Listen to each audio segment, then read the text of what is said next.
Thank you so much for being here, everybody. My name is Nicole McLaren Campbell. I'm the founder of AIM. AIM is a over 15 years strong educational consulting company.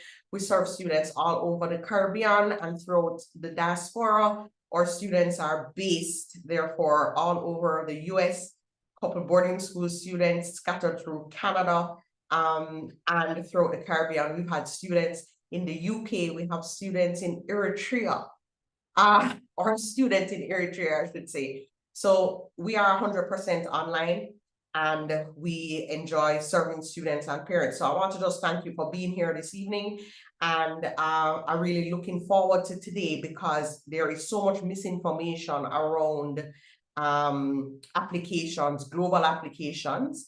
And we want to just make sure that you move forward, not just with knowledge, but also with a plan. So this is not about overwhelming you with options. I always want to tell you all the things, and sometimes I can tend to leave parents a little, overwhelmed. And when you're overwhelmed, you don't even know what the first action to take is. So we're not going to overwhelm you, but we are going to give you some key pieces of information, and we also want you to feel free to tell us, what you need to hear as well. So because global options are growing, but sometimes students will tend to hear one side of the story. They come home, they tell parents, or Gen Z kids these days are very empowered and very,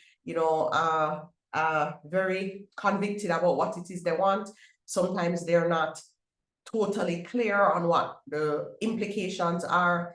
And sometimes as parents, we're just going along with what they are saying. So we want to make sure amidst, all the global options, that you are clear, that you don't make expensive admissions mistakes, and that you really understand what you're dealing with. So it's about, today, I hope that we can give you some clarity, save you some time, help you to make some informed choices. That's what we do in our work with our parents and students in our programs. So we're going to talk about what's possible and also what you need to make it happen. So I want to just start off with what I call read the room poll. And my read the room poll is, I know I've looked over all the registration information, but the people who register and the people who actually come are different. So I'd like you to just answer a couple of quick questions for me, just so I can make sure that the information we're giving you is tailored toward what the room needs. The first question is the year that your child will start college. Could you just answer that on the poll quickly for me, please? These are super easy questions. I didn't come here to give parents an exam at 6:11 p.m. today. we saved the hard things for the students. Okay. All right. So can everybody just indicate what year their child is starting college? And get a sense of who is here. Okay, super. Thank you. Actually, Tanika, could you just answer on the poll? That would really help. Is everybody seeing the poll?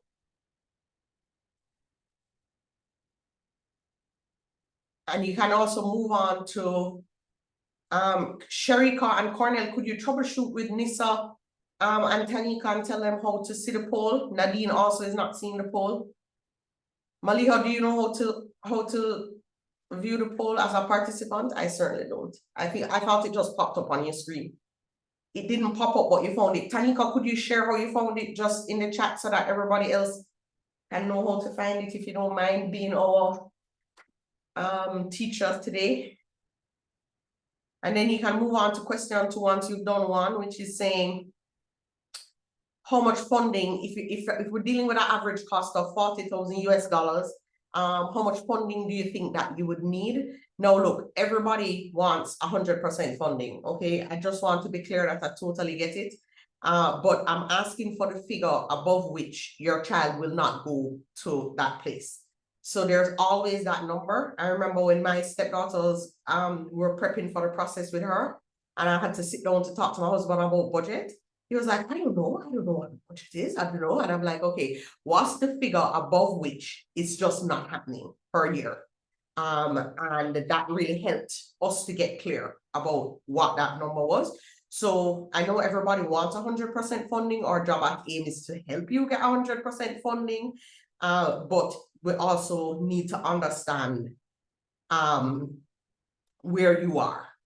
Because again, that will help us to be able to deliver the information. So if nobody in this entire room was planning to pay in full, or was able to pay in full, then we wouldn't talk about options that are only full pay. You know what I mean? So answer as honestly as you can. Don't worry, we're not gonna like report, you said this and that means you're not getting that scholarship.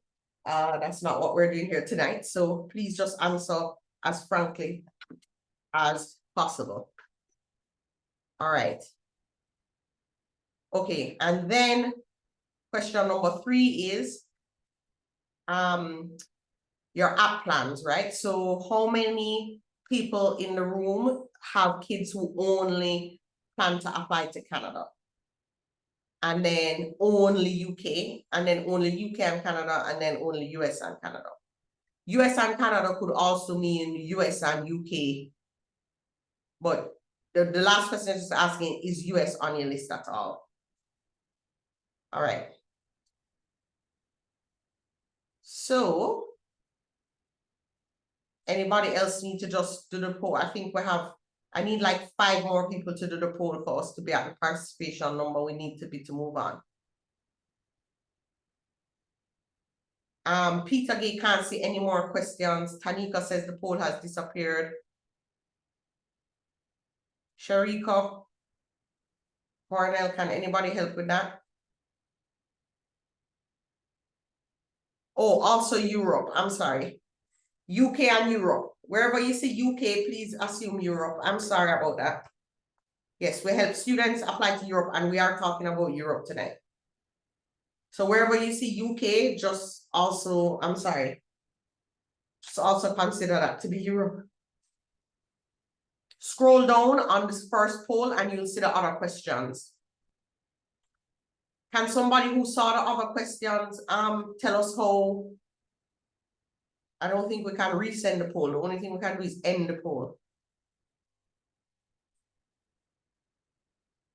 So we can't resend the poll. We can only end the poll at this point. Okay, most people are saying they're not seeing the other poll questions. It's 3 poll questions. If you scroll down, you would see the other questions. All right, Melissa, how did you answer all 3? You just saw them come up and you just answered them and click submit? All right, we've done the best we can. We have a general sense of the room. We have done the best that we can. I think we need to end the poll because we can't stay here. All right. So,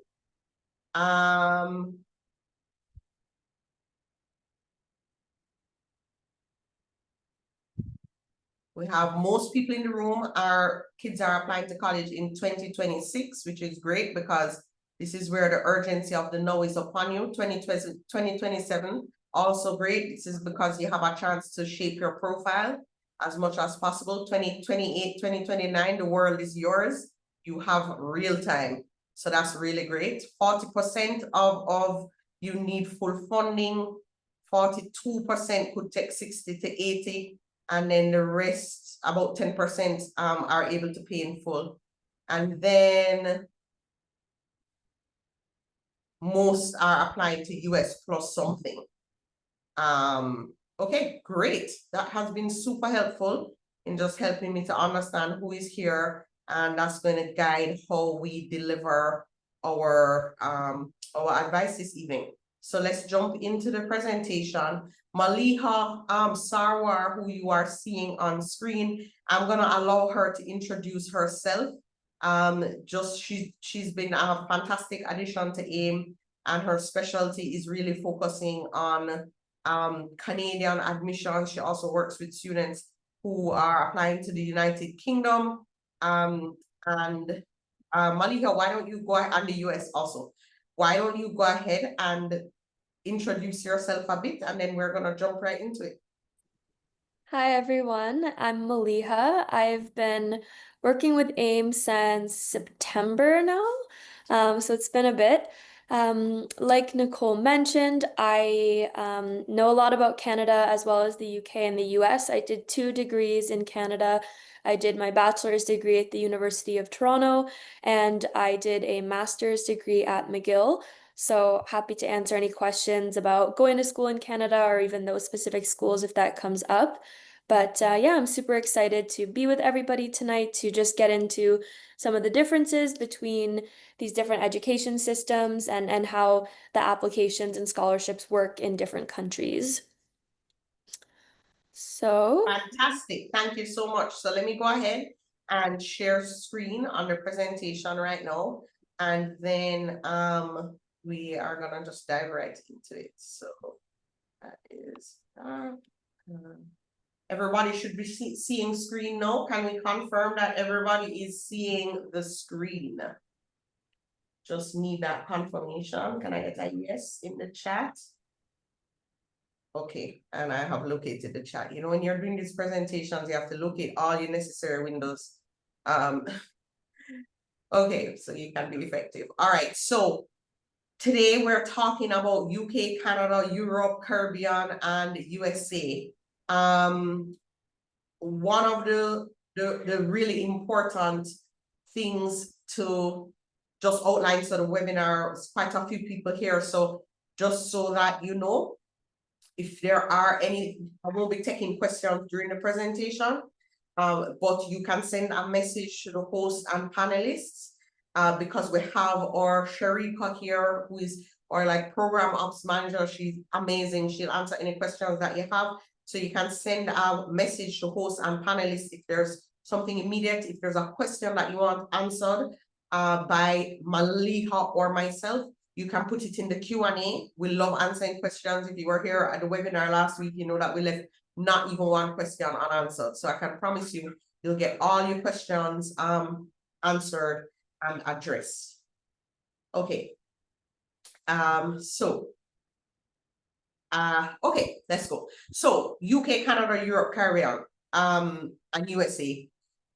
There are lots of key differences between the systems, like across the systems. And what we want to make sure that we do today is help you to understand what the differences are across the systems, in terms of what your goals are, what your child's goals are, how they want to learn, what they want to study, what they might want to study, because some of them are undecided, which is fine. We don't want you to match the child to the wrong system, because that ends up being money down the drain. And with 15 years under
it looks like we're just having a little technical difficulties right now. Um, I'm just gonna pick up where Nicole left off, and then hopefully she's able to rejoin us. As she was mentioning, the key and the sort of takeaway for this session today, we hope, is that you have a better understanding of the different systems in some of these different countries, and you're able to find which system is the best fit for your child and what makes the most financial sense. So, to start off with, we want to just sort of compare some of the different systems that we're going to be talking about today and just get into sort of the values that each system has. So, starting off with the US, one of the things that's great about um, schools in the US when you're applying is that there's a lot of value on a really holistic approach. So, this means when you're applying, you're going to be submitting essays, references, extracurriculars. So, this can be really great if your GPA or your child's GPA was a little bit lower, but that might have been because they did a lot of great extracurriculars, maybe a sport, and that application process will really give them the opportunity to shine. So that can be really great for students that have been involved in school in a lot of different ways, or even outside of the classroom. Moving on to Canada, the application process is quite different because it's very, very grades driven. So for the majority of Canadian schools, you're going to be submitting a transcript with your grades, exam results, and that will be how your admissions decision is made, essentially. The nice thing is that the system does allow for some flexibility, so you do have the freedom to change programs. Many students will do that. And this is actually quite different from the UK and the rest of Europe. So in the UK and Europe, we tend to see a focus on academics, but there is a very big emphasis on subject specialization. And this is from day one. So you're not having the opportunity to switch around your courses as much or switch majors. You really need to know what you want to do when you're applying, and that's what you're going to be doing for the next 4 years. The Caribbean, on the other hand, offers a much more affordable education, but there's definitely fewer program options. So this is kind of where you have to ask yourself, is your child academically strong and independent? So that might suit a country like the UK or Germany or another place in Europe. But for students that might need more flexibility or aren't sure or want to take a bunch of courses in their first year and then specialize later on, Canada or the US makes more sense. So another way that these countries and regions really differ is in scholarships and how they work. So if we're going to talk about money, the reality is that Canada has a lower sticker price than the US and some other countries, but you do have less scholarship options. So there are definitely options. For example, at the University of Toronto, there's the Pearson Scholarship, which is a full ride, but it is very, very competitive. And oh, I'm seeing someone in the chat saying audio is off. Is everybody able to hear me?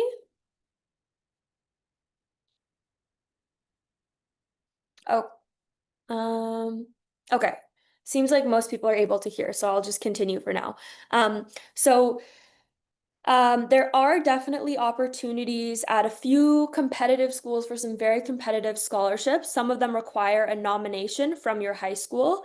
The other type of scholarship that we see is a admission scholarship, meaning that this is not a scholarship you have to do anything for. You're auto considered when you apply. It's based on your GPA. And it'll almost be like a tuition discount. So it's not a huge amount of money, but you will probably qualify for a few thousand Canadian dollars. Most students will get that type of scholarship, again, based on GPA. Academics are very important, but it's not going to be the same type of full ride scholarships that you might see in the US for the most part. So the US does remain the country that offers the most amount of money, particularly to international students. In the UK, most scholarships we see are school specific. So you shouldn't assume that a university is going to offer funding. So if you're looking at the UK, it makes the most sense to budget, assuming you will not get a scholarship for your child. Again, a few competitive schools like Oxford, some really top institutions will have some money, but for the most part, we're budgeting like we're not getting a scholarship in the UK. Similarly, the rest of Europe, we're seeing lower tuition, but not so high scholarships. So, in the Netherlands, you might get a scholarship of 5,000 euros. In Germany, sometimes you can get free tuition for your undergrad, but again, you're not going to get so much like funding, things that are covering room and board. So, really, when you're looking at the prices of those schools, what you're seeing is probably what you're going to get. The bottom line here is to not apply for schools that you can't afford, hoping that aid will show up. So it's important to know what's automatic and what requires an application. And this really comes down to just checking the university websites directly. So, like I said, in Canada, a lot of the time you're just going to be auto considered for a scholarship based on your grade. But if you want to apply for a scholarship that has to do with a particular extracurricular you've been involved in or a particular program, that would be probably a separate application. So when we're talking about these systems, it's of course important to think about what your child's goals are.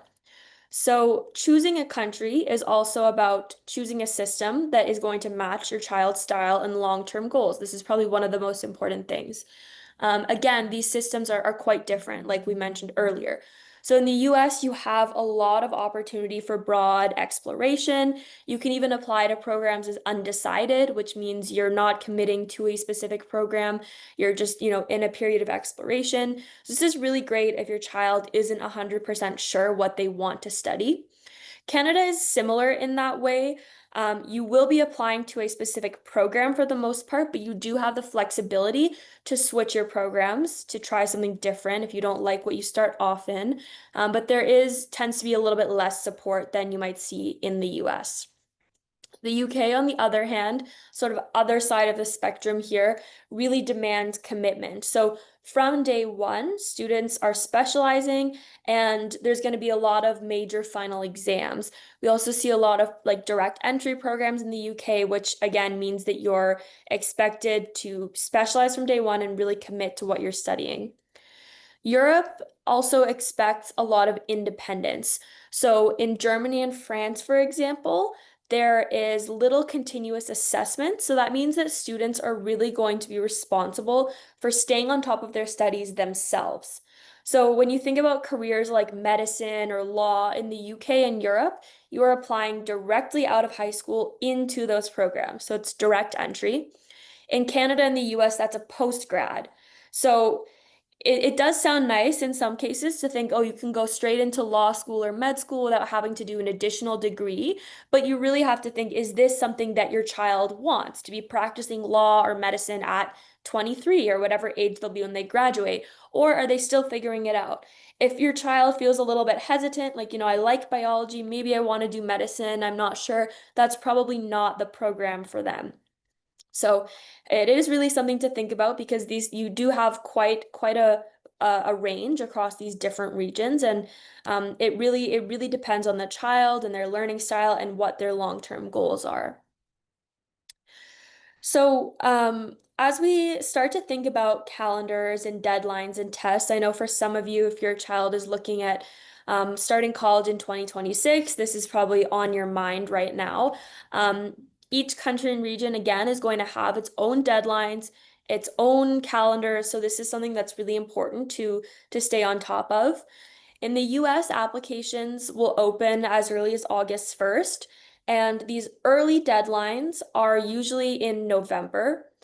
We would recommend that you still do the SAT or the ACT, even if you're applying to test optional schools, because it can really boost your academic profile and just gives you a lot more options. It's also important for scholarships.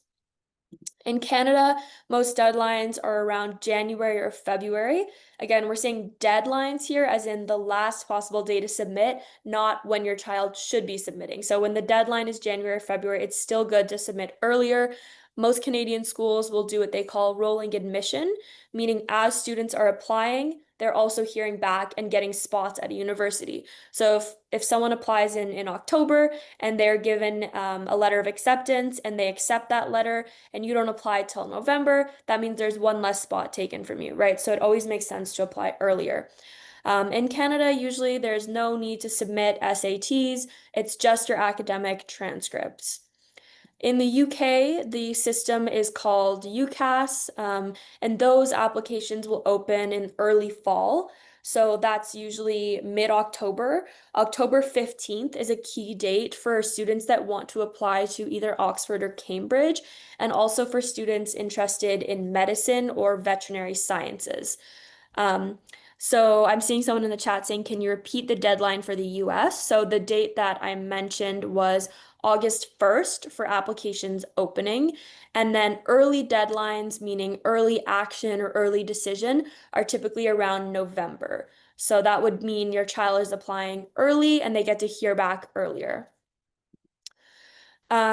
So yes, UK applications also looking at the fall, October 15th being a key deadline, and then for the rest, the applications will generally close January 31st.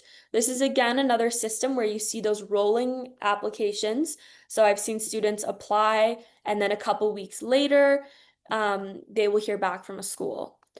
So for 2026 applicants, there are a few important tests to keep in mind. So in the UK, if you're applying for medicine, you're writing an admissions test called the UCAT, which is a standardized test. There is also a few other tests used by top universities. There is the TARA, the TMUA, and the ESAT. These are taken in person at very specific testing centers, so it's important to be prepared, register early. In Europe, the timelines vary. So in the Netherlands, for example, selective programs have January deadlines. Germany's maybe as late as July. So it's just important to make sure that your child knows which tests they have to take and when they have to take them. Because for some of these tests, again, you're having to write at a specific location. It's only available specific days. And for those of you who have children that may have already taken some of these standardized tests, you know that there is often a period of a few weeks from when you write the test to when you get your results back. So you don't want to have to be waiting on results, missing application deadlines. It's important to just sort all of that out in advance.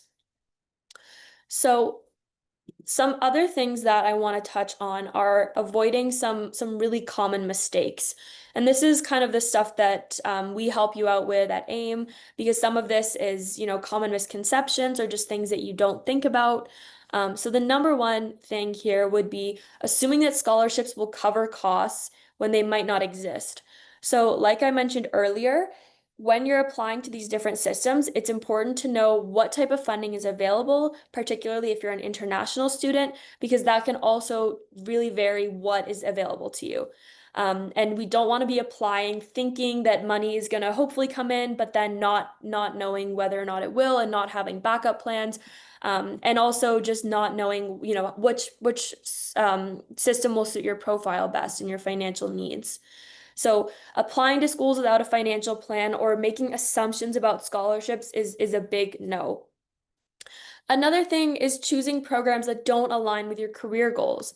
For example, if somebody wants to study medicine in the US, but then applies to Europe for med school, it might make it incredibly difficult to return to North America and study. Same thing with law. When you're studying law, you're obviously studying particular systems of law in the country that you're in for your studies. So it's important to think long term. Where do you want to be practicing law, and let that factor into your decision. And then of course, another big mistake to make is just missing key test dates. So the UCAT, the LNAT, or the TARA, these are very important. Again, limited places you can take them, limited dates. So it's really important to have that all in your calendar, and make sure that you're taking it when you need to be taking it and not missing anything, and that it's all timed with when you're applying. Even with the SAT, a test you can take multiple times. You can't have in your mind, I can take it multiple times, so I can take it whenever. You really do need to be thinking about, when are you going to be able to get that highest score, and when are you going to be able to retake it, and not missing the registration deadline. That's a really common one, especially for the SAT. The registration closes before the test, so you have to get the registration deadline and the actual test deadline in your calendar. So I know that was a lot of information, but just to kind of go over some final takeaways here. Hopefully with us, the college application process doesn't have to be, oh, hello, would you like to wrap up? Hi. Hi. Hello, everyone. I apologize. The vagaries of, power. They're doing a lot of repair work on my road and the electricity is here, but not the internet. It's very strange. I don't know what happened. But yes, I would love to, Maliha, I'm assuming you've, covered the big differences between the systems and the requirements. And I heard you talking about, some of the mistakes that folks have made in this process. So, and how to avoid them. Mhm. So that's great. So I'm happy to pick up if that's where you are. Yeah. Okay, great. Um, okay, so I am on a super little screen, so I'm going to need Sharika to help me as much as possible in terms of dealing with the Q&A. Is everyone, and then Sharika, could you share screen, or Maliha, let's talk about exploring Caribbean opportunities.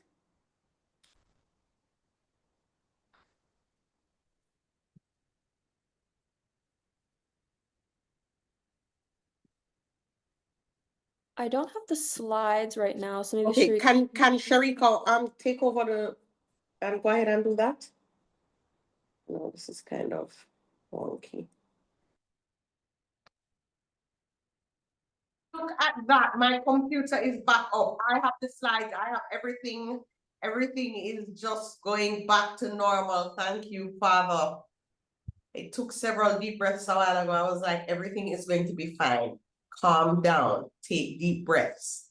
And I did. And look at this. The internet is back and the world is restored. So Maliha, thank you so much for everything you shared. And I'm just gonna pick up from here. I can see everything. Everyone can see me.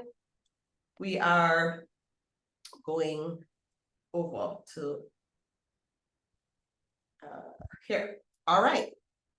So let's get going. Now let's talk about exploring some Caribbean opportunities, which are very near and dear to my heart. If you were in the last session, or if you've ever heard me share about personal anecdotes and family stuff relating to this process, you would know that my stepdaughter Aliana goes to university in Barbados, where I was born, and she is studying law.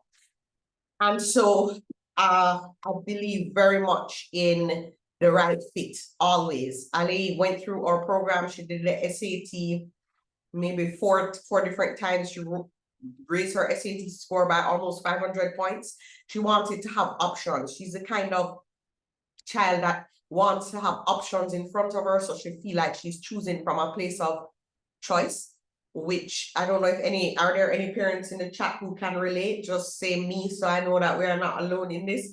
But and maybe that's what you also want for your child, is that they have the options to be able to choose what is the best fit for them. So Maliha would have some parents raising their hands, like, glad I'm not alone. Maliha would have shared that medicine and law are direct entry programs in Europe and UK and in the Caribbean, right? But they're also the type of programs that if you're going into them, you want your child to just have a sense of knowing around, like, is this really what I want to do? And this is where the AIM program really benefited Ali, because her counselor was able to talk through different options with her. These kids nowadays, these teens, they have a great need for autonomy. In case you haven't noticed, parents, they need to feel like their decisions are their own.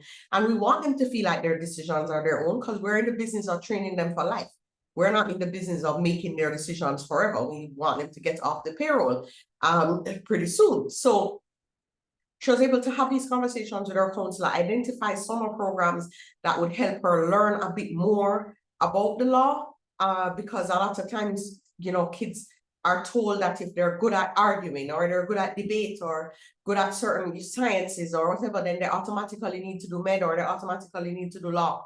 That's not the case. We have to take them out of theory into practice. So for direct entry programs, we really make sure that kids have explored and that they've actually done practical experience in the subject area.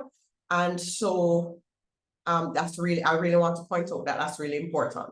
In terms of Caribbean opportunities, as a parent, we knew that we wanted Ali to have a global experience even while studying regionally. So still had the chance to move away from home, but we also want a global perspective for her. So that's why we started sending her to, as I said, summer programs. And UWI also has a lot of student exchange / study abroad program agreements with Canadian universities, UK universities, some US universities, so mostly Canadian and UK. So, you know, parents need to understand that if their child goes to the University of the West Indies, that doesn't mean that they can't curate a global experience for that child. There's also the summers that are happening between the school years that can also be global experiences. With a law degree, there's also the chance to do a LLM, which for us, Ali is looking at the UK to do the LLM program, and it just cuts down the time that you need to spend at Norman Manley. So you realize that you can build a pathway again, with the right advice and support. You can build a pathway that's global, but also local / regional as well. There's also Caribbean Maritime University. I want to highlight, they have a lot of industrial relationships where they send students on work experience, which is really helpful. In the US and Canada, they call that co-op, which I find really useful because they get real world experience. I was just listening today to, sorry, coughing. The coughing is very rough, please forgive me. Just listening today to some news about the jobs that AI is slashing, and that the most affected students will be the students who are graduating from college, who need to build experience, who don't have that much experience. They're going, you know, for entry-level jobs, but AI is going to be eliminating a lot of those knowledge-based entry-level jobs. And so immediately it came to me that, or it's even more imperative that our young people now hit the job market with experience, because that's the only way they're going to really be able to get work. And when the report was covering the different areas that this is expected to affect, it's not just tech, it's finance, it's law, lots of other areas where AI is taking the place of what used to be jobs that college graduates would take. So I think we also need to be really cognizant of that. And this is where support for parents really comes in, because that's not your day job. That's not what excites and fascinates you. But at AIM, that's our day job. That's what excites and fascinates us, is just making sure that students are growing skills right now so that they're ready for the world of work as it evolves and as it changes. And, you know, we're in this period of rapid change. So CMU, UWI, etc., they have international partnerships is what we're saying. And so if you just do the work, or have us help you do the work of designing that experience, it does take deliberate designing is what I'll say. It's not something where you're just gonna send them and then, you know, they're just gonna like discover it and it's gonna happen. It's, you need to know what's offered and design it so that they take the right courses so they're able to do the study abroad, because if they don't have their core courses done and things like that, they won't be able to do it. The other thing I want to point out is we have had students who do a degree locally and then work internationally, because that degree is accredited, certified. They're headhunters that are recruiting them. So we had a student who went through our program, did that engineering degree locally, and now works in New York for engineering firm, and she was recruited by a headhunter. So, you know, those possibilities also exist.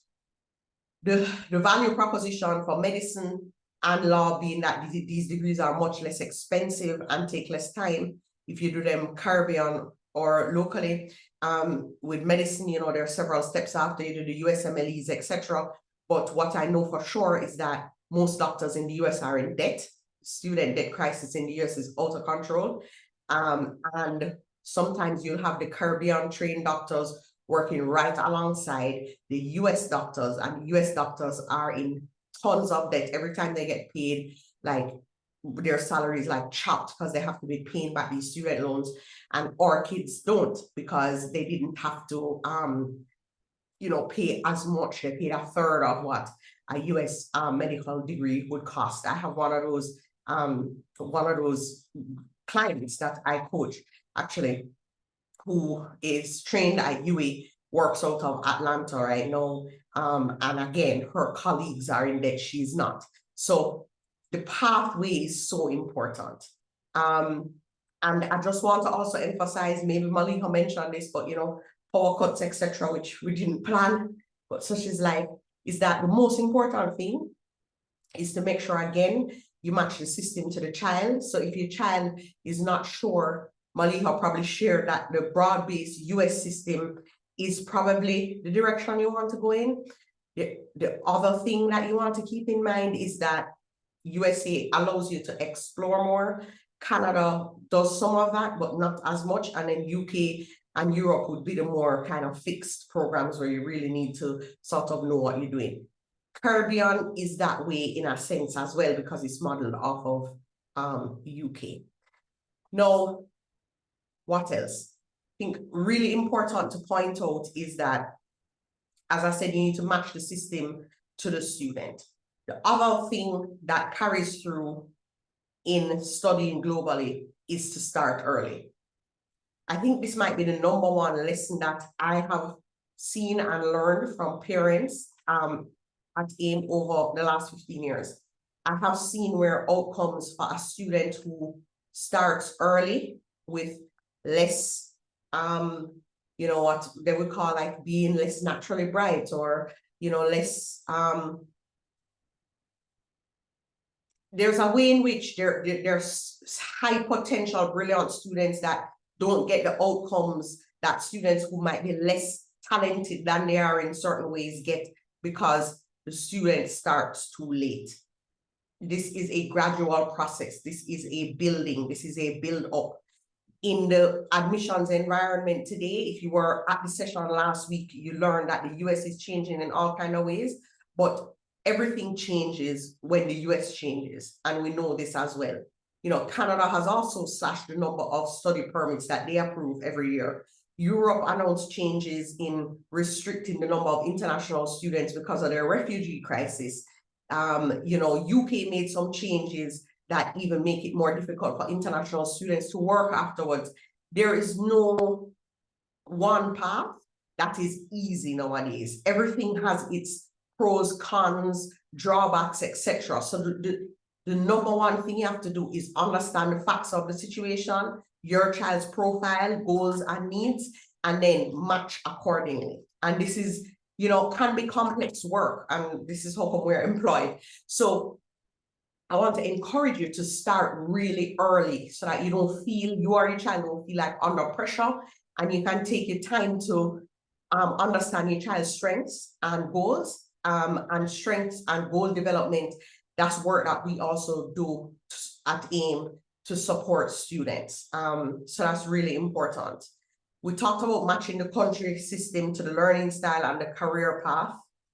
I think it's also just so important to understand how the money part works, okay? There are so many people in this session because we did the poll, and I made sure to do the poll. There are many parents here whose kids are starting university in 2026. I don't know how else to say this, but that if you start 1 minute after today, it's just madness. I don't even, like, I wish I had a megaphone. I wish I could. Every single day that passes after today is less of a result.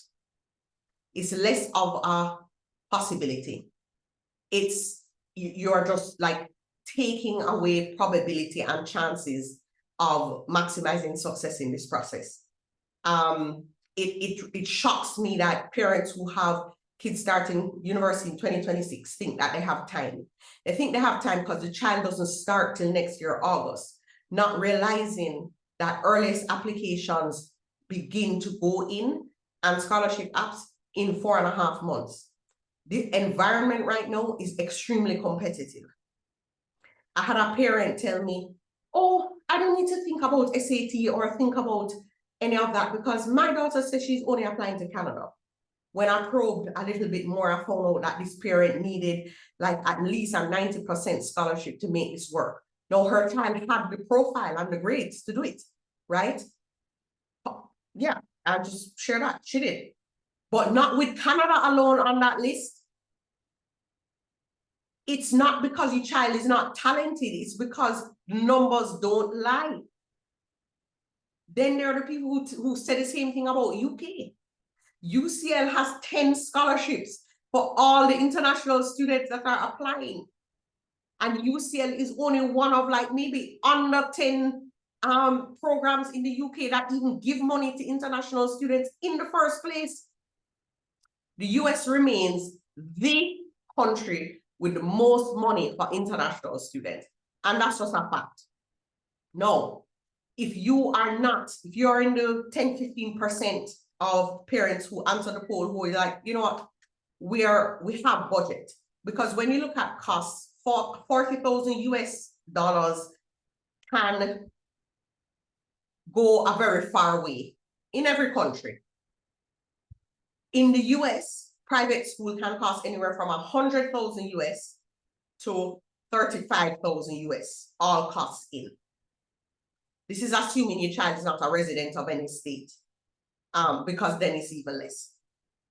In the UK, Europe, Canada, etc., you're going from about maybe $30,000 all the way up to University of Toronto being one of the more expensive schools, which would run you maybe about $70,000 all cost in per year. US schools are more expensive than Canadian and European schools, but they also give more money to the biggest number of international students. So what I would definitely say is mix the list. And I'm so happy that almost 70% of people said, okay, US is still on the list. Now, if US is on the list, you can't have US on the list as like a backup plan, but it's really Canada, because what you do with backup plans, can I get some feedback from everybody in the chat list? How do we treat a backup plan? When we say a backup plan, how we deal with backup plans? Let's be real in our lives. Backup is just a backup. We just say put a few on there too, but you treat it less than the others. Let me tell you something though.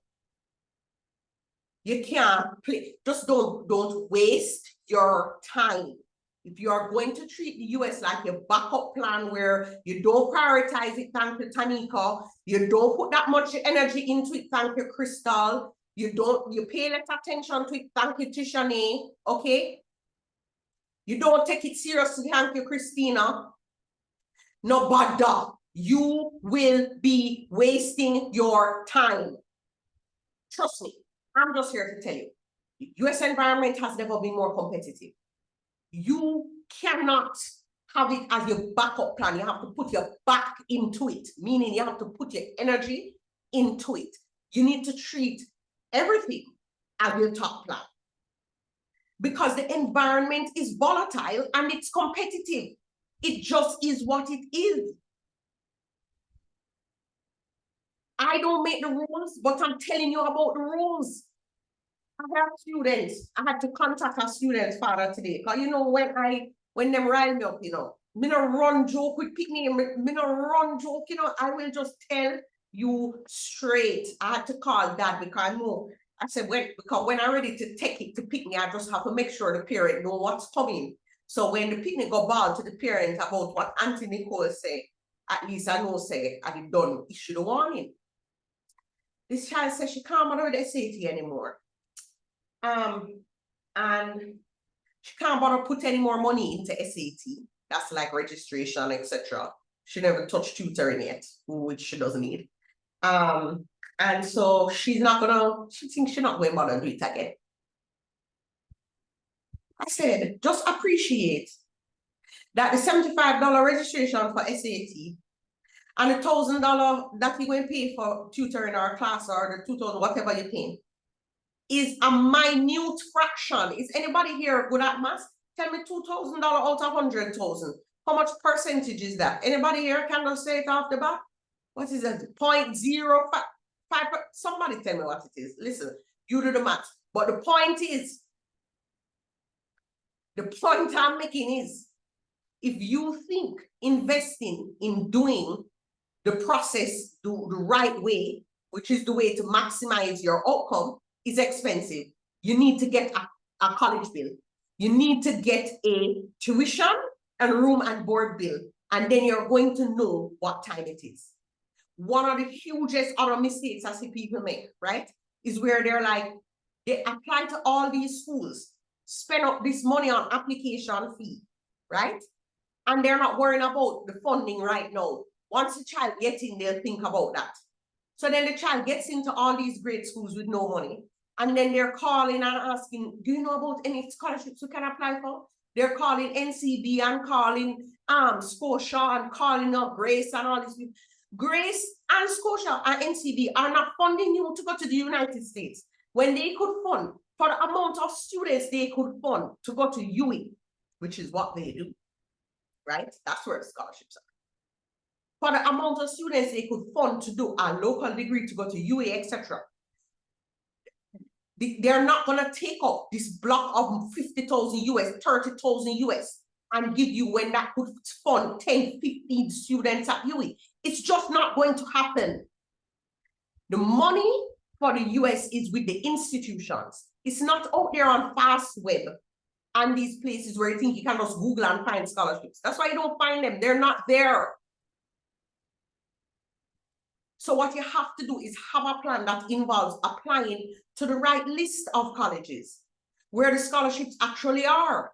You can't just apply for applying's sake and then say, oh, I'll find the money after. You won't find the money after.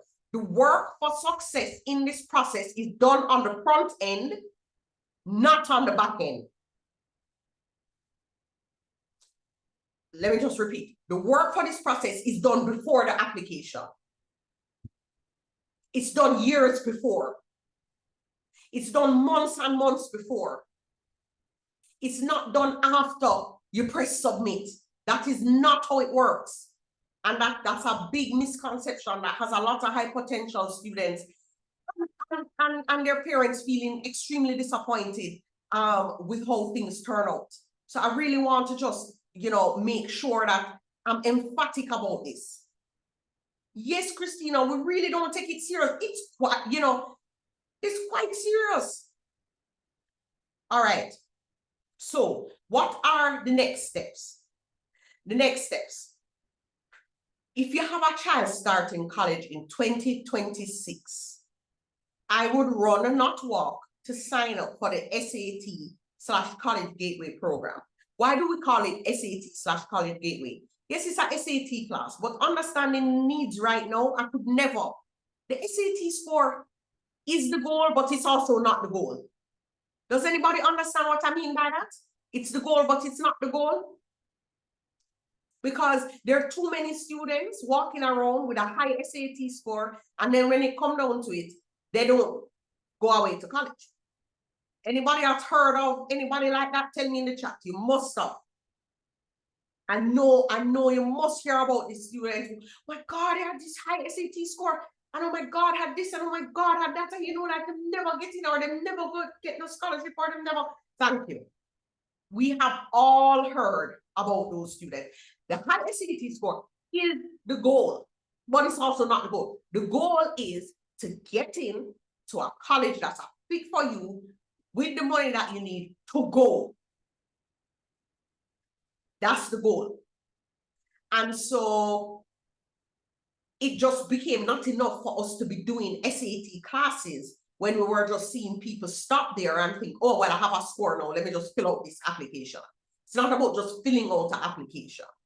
So the global college gateway now, and I say global because this year is global, given what's happening in the US, we do recommend a mix of schools and of countries. Can be really helpful. So what we do is, yes, we have the SAT class, which is gonna help you maximize your SAT score so you can have the best US options possible. There's no, if I hear a student talk to me about test optional this year, you're just going to see my head fly off. I'm just going to lose it because I don't want to hear, and I've been telling students this for 4 years now, ever since we got out of COVID and the test centers open, and every single year I get proven right. The people with the higher scores have an edge in this process. And know that Chinese students and Hong Kong nationals are not getting student visas. We have a student in that situation. Chinese nationals and Hong Kong nationals are not getting visas. They're getting visas revoked. They pay full. They contribute a lot to the bottom line of these colleges. That means these colleges have less money to give. That means if you are an international student that are paying, you have a leg up. If you are paying that 100K, that 80K, that 70K, if you even have the 50K and you just want them to give you a 20K, great. But you will have an advantage. But the students who need larger scholarships, you have to show them the money. You know what I mean? Meaning, and your money, your currency would be how strong your application actually is. Right? And the SAT makes the application stronger. It's just a fact, it's proven. So that starts on June 15th. This is the last opportunity for students in the class of 2026 to maximize their profiles. Let me just repeat, because most people in here right now are from the class of 2026. I do not want to mince words. Can't say, I never say. If you are in the class of 2026, this June the 15th class is your last chance to maximize your profile, because the SAT is not one and done. The SAT gives you the opportunity to sit multiple times. Your deadlines 2026 are October the 15th to hand in applications, November the 1st to hand in applications, November the 15th. Why? You cannot afford to be applying in the regular cycle with competition and uncertainty the way it is. This is why I say if you have the US as the backup plan, right now I don't even know what you're doing. Okay, so we had a class fill up already for this June class. We've opened another class. So you have the opportunity to sign up for it. You can sign up for it tonight at the website listed on the screen. If you have immediate questions, you can send a WhatsApp right now to Cornell. I see a couple of parents who have already signed up in the past, 10 minutes? Because you get it. I also want to there are several people in this webinar right now. I recognize some of the names who have already signed up. Great. You have taken the step. What a lot of parents do, and even they'll send me DMs on Instagram. Oh, I've been following you for 5 years. I've been following you since Johnny was in middle school. They follow, consume information. And then when it comes down to it, they don't take the steps that are necessary when they need to be taken. Which again, is not gonna get you very far in this process. So the SAT class includes obviously the SAT class, but it also includes a one-on-one call with a college counselor once the score comes out to deal with the next steps. It also includes group-based college counseling, so group-based classes about how to do each of the applications, a group-based class about how to write essays. If you're in the SAT class, you get a discount on other things that you might want to do one-on-one. No. If you want one-on-one, there's one-on-one tutoring for the SAT that's available. You can also message Cornell about that. If you want one-on-one support with navigating through this application, doing essays, figuring out the right list just for you, figuring out the right strategy just for you, figuring out how to take what you've already done, this is class of 2026, and like make it fabulous and maximize it and all of those things. We have one-on-one programs for the class of 2026. that close in 10 days. Close in 10 days, because we have 4.5 months to make magic happen. And it's just more stressful. Last year we didn't close this early, but we're closing this early because I'm also part of the strategy team for the college advising program.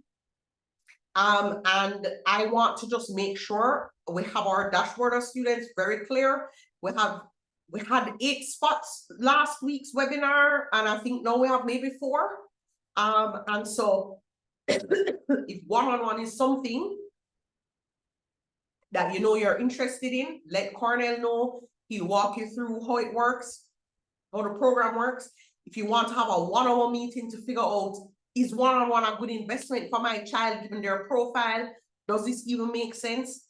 Then you can book an initial consult. That's where actual AIM counselor will sit with you for an hour, and you get a report out of that where you will have clear next steps and timelines and recommendations according to your child.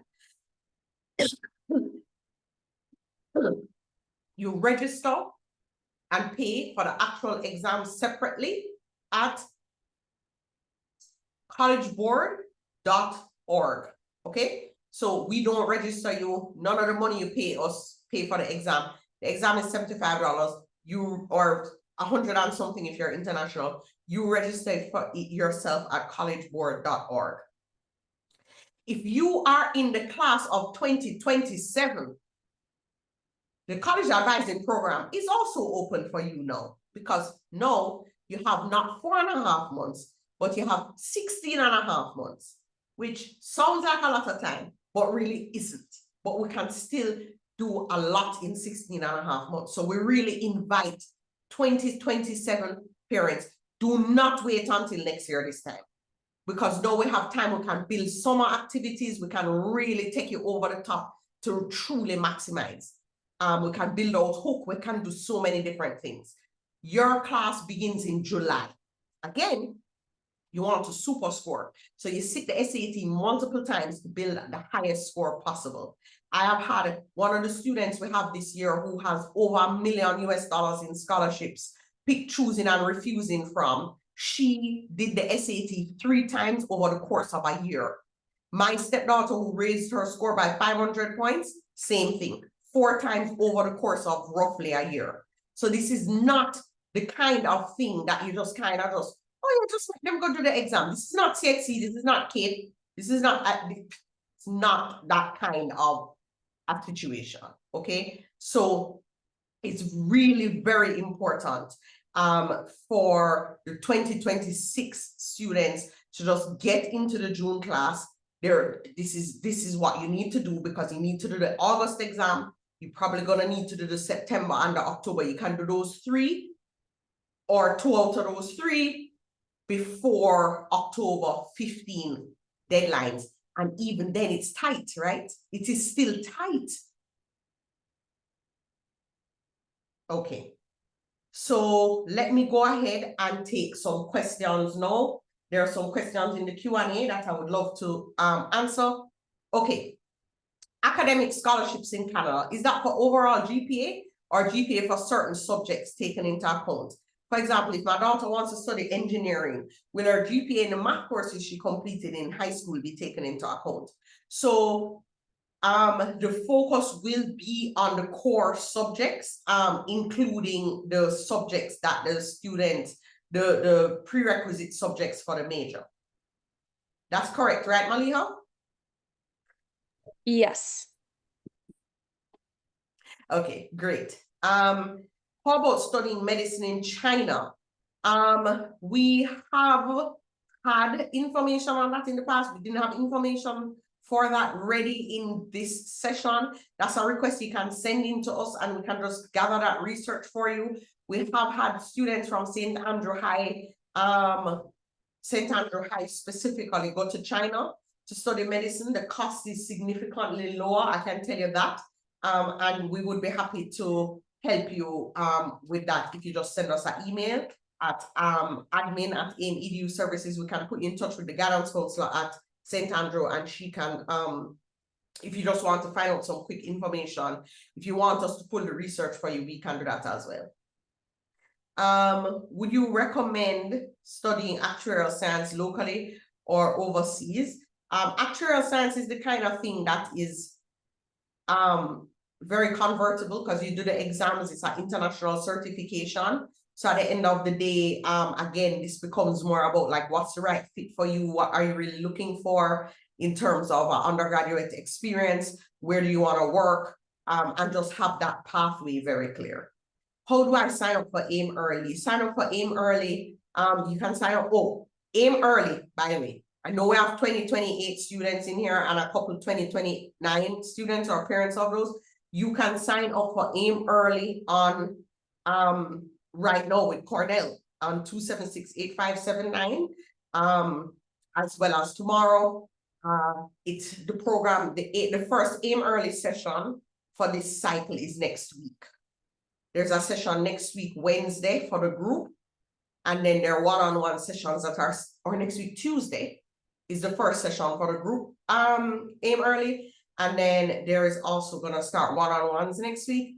There's going to be early SAT prep for that group, which is great, as well as the focus right next week is helping them to get ready for their exams, time management, study timetable, accountability and structure, following up, seeing what might be in their way, test anxiety stuff. So that's what's going to be happening next week in AIM early.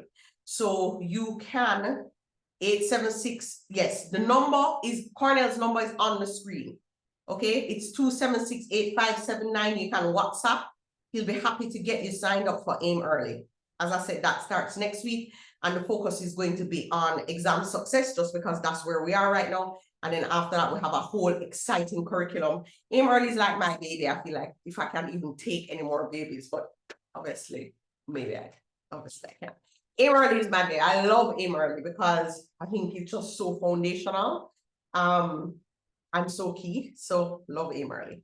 What's the schedule for the SAT classes starting in June? Sherika, can you answer that for me? They told me that today. Hold on. Let me tell you.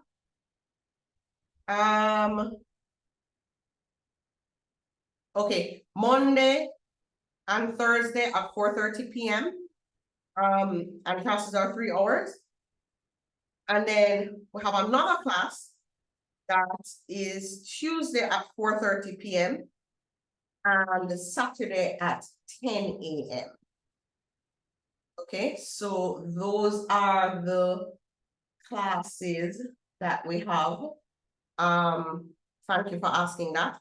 Okay, so I'm going to just run a poll right now for everybody who is in the room to just let me know if you're interested in our one-on-one college advising program. The poll helps us with our follow-up after the session. So if you are interested, just hit yes. And it would be great if you send Cornell just a WhatsApp saying college advising program. Even if you don't need to talk tonight, etc., you probably talk tomorrow about it. And so you can just send a WhatsApp. And thank you for answering the poll. Is everybody seeing the poll?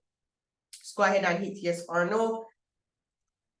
Just to be clear, the college advising program will support you with applying globally. I know that's a question that everybody always has.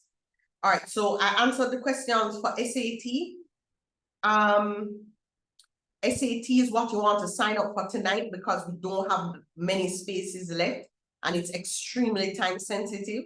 So I said Monday, Thursday, and Tuesday, Saturday. Saturday class starts at 10 a.m. And then there are weekly mock exams that also happen as well. Okay, and that is starting on June the 15th in just 10 days.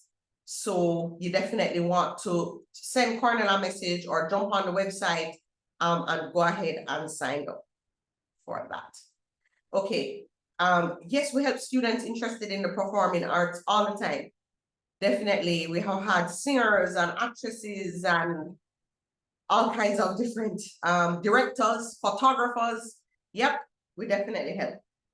Which education system country would be best for the more artistic majors? I think Europe is great, and US has really great film programs as well. Would you recommend studying mechanical engineering? Oh, the cost of AIM early. Yes, thank you, Rosa. What is the cost of AIM early? So the AIM early group class is, and each program is 1 year long. So the AIM Early Group program is $1,500 US, and you can have a payment plan to pay that over 10 months. So it could be $150 US a month, right, Cornell? That's what Cornell's telling, yes. Correct. And then the one-on-one AIM Early with your own coach and WhatsApp group and ongoing support and customization and all of that is $3,000 for the year. You can also pay that monthly and pay it on a payment plan, and both get access to early SAT prep class, which is, we don't love to call it the PSAT because then people think the only point is to do the PSAT, which is not, it's early SAT prep.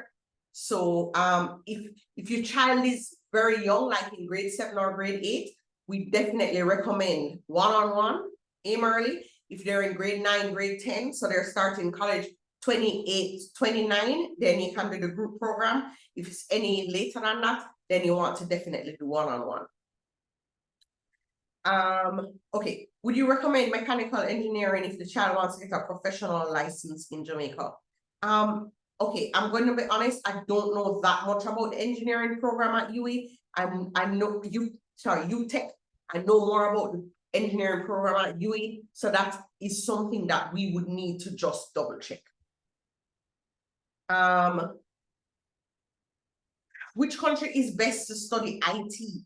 Okay, again, it all depends. IT is such a broad area. It depends on what you're trying to study. You know, AI, are you trying to do cybersecurity? Are you trying, there's so many different sort of areas. UWI has a really strong program in computer science, and I know that Microsoft partners with them also with the UTech programs and hires from those programs, both for summer and full-time employment.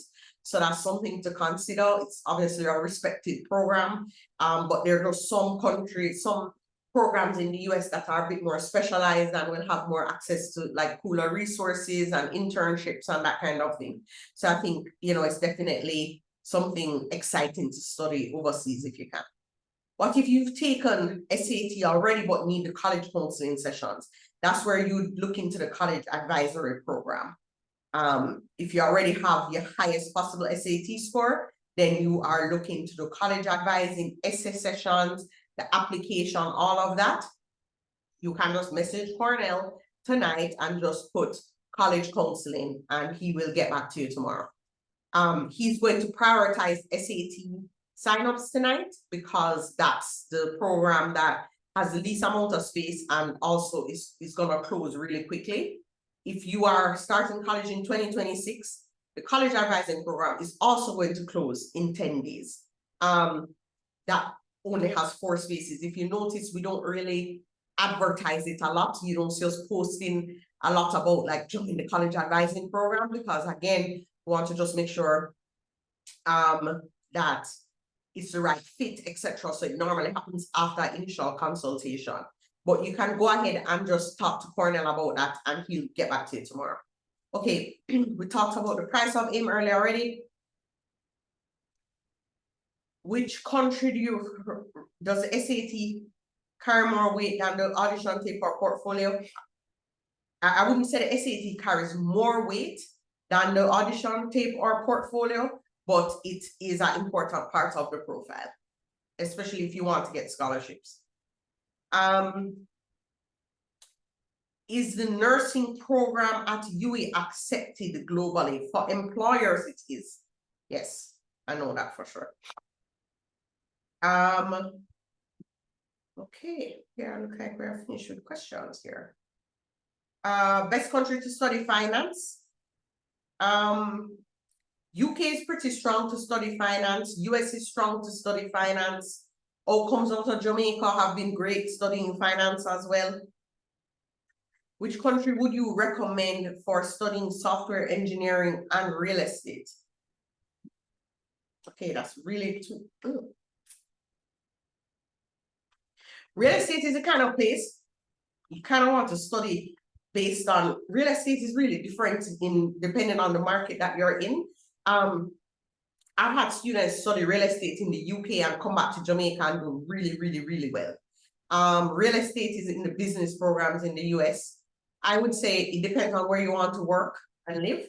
But if your intent is to be more on the Jamaican side of things, I definitely say UK. We've had great experience with that. So that's great. Are the children who are already in the Platinum CAP program automatically in the prep SAT class? You have to join it, but it's included in the CAP Platinum. If you're in the College Advising Platinum program, you do not pay additional for SAT, but you have to sign up. You're not like automatically registered. You have to sign up. Which country is more accessible to study vet med? Two of them are hard. USA and Canada are very hard to get into veterinary school. I would say Canada might be slightly easier. But it's USA very, very competitive, very challenging. Okay.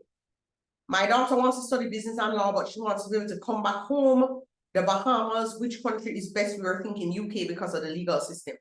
Law, it's either gonna be Caribbean or UK because of the legal system. You are completely correct, Mom. Great instincts. There's no information to be sent to you. When will that information be sent to us? Sharika, are you seeing this question? Sharika, I'm gonna ask you to take this question because I'm not quite sure. Which question? I think there's a CAP Platinum question on when they can join the SAT class from Nathaniel. Okay. Do you think it's better to study medicine in Jamaica or the US? I said Jamaica.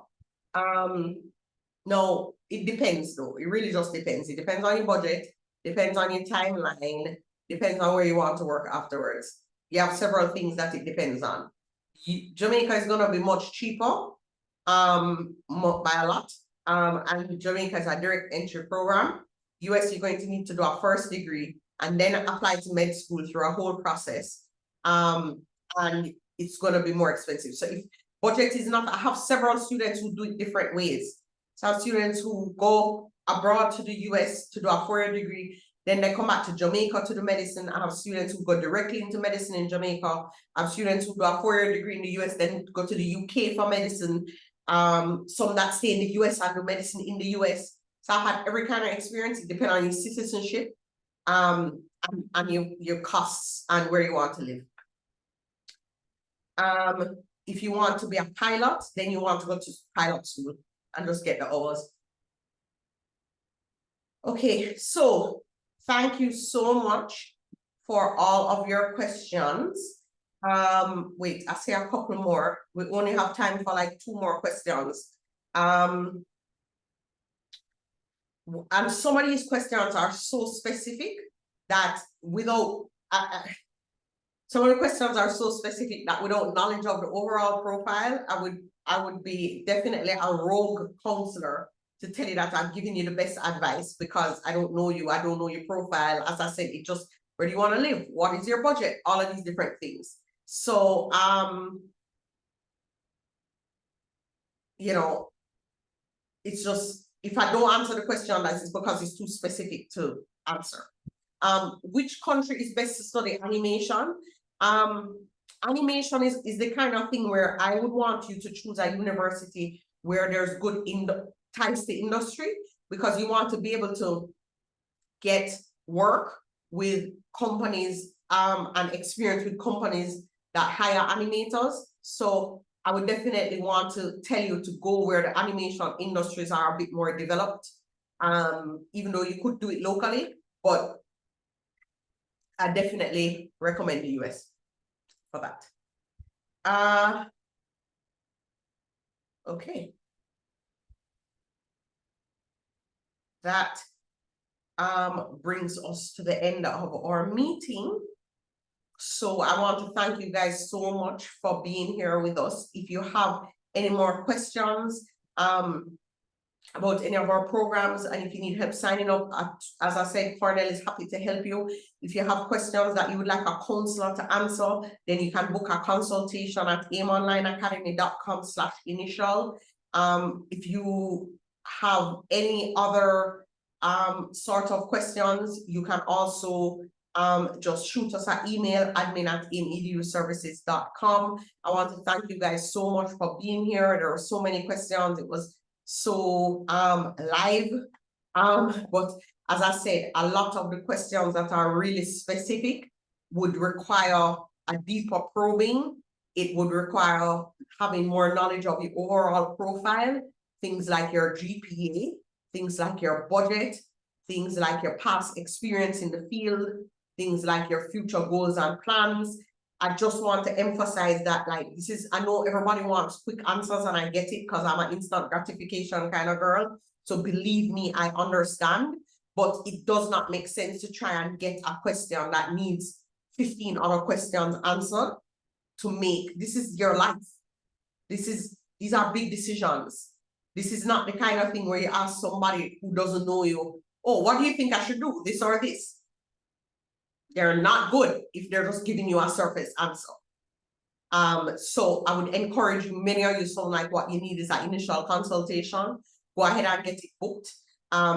Students who book initial consultations and parents, they leave with so much clarity and so much of a sense of, okay, this is where I am and this is where I need to go.